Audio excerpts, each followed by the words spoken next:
ముఖ్యంగా నేను ఈ ఫిలిం ఇండస్ట్రీకి రావడానికి మూలకారకులైనటువంటి వ్యక్తులు మా గురువు గారు కీర్తిశేషులు జంధ్యాల గారు, తర్వాత చిరంజీవి గారు, ఆ తర్వాత రామానాయుడు గారు.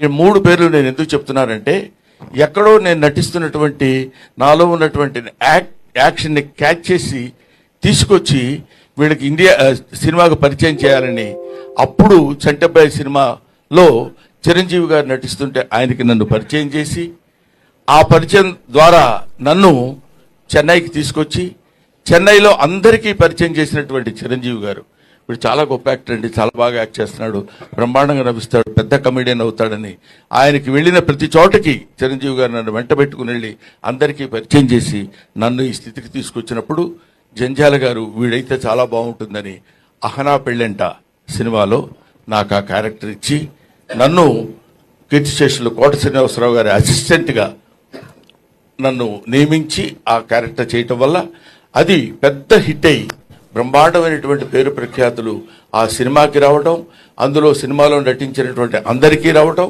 ముఖ్యంగా కొత్త వాళ్ళైనటువంటి కోట శ్రీనివాసరావు గారు, అప్పటికి ఆయన లబ్ధ ప్రతిష్ఠుడు, ఆయన తర్వాత నాకు ఆ పేరు రావడం నాకు చాలా ఆనందంగా ఉండి అలా అలా అలా అలా అలా వెనక్కి తిరిగి చూసుకోకుండా ఇన్ని వందల సినిమాలు నటించగలిగాను. అది నా గొప్పతనం అని నేను ఈనాడు ఫీల్ అవ్వలేదు.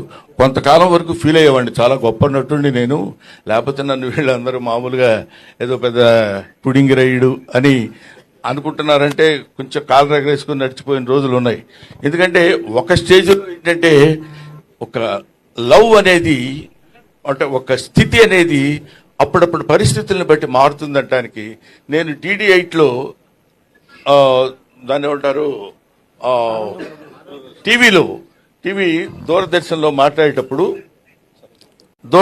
మాట్లాడేటప్పుడు అక్కడ నేను చేసిన యాక్షన్కి అందరూ పక్కపక్కల బ్రహ్మానందం అని అంటే చాలా ఆనందపడిపోయాడు. అబ్బో మనకు చాలా పెద్ద పేరు వచ్చిందిరా అని. మున్సిపాలిటీ బండిలాగా చెత్తబడులు వస్తాయి చూడండి, ఎక్కడైనా యాంటీనా ఉన్న ఇల్లు ఉంటే అక్కడ ఆగేవాడిని.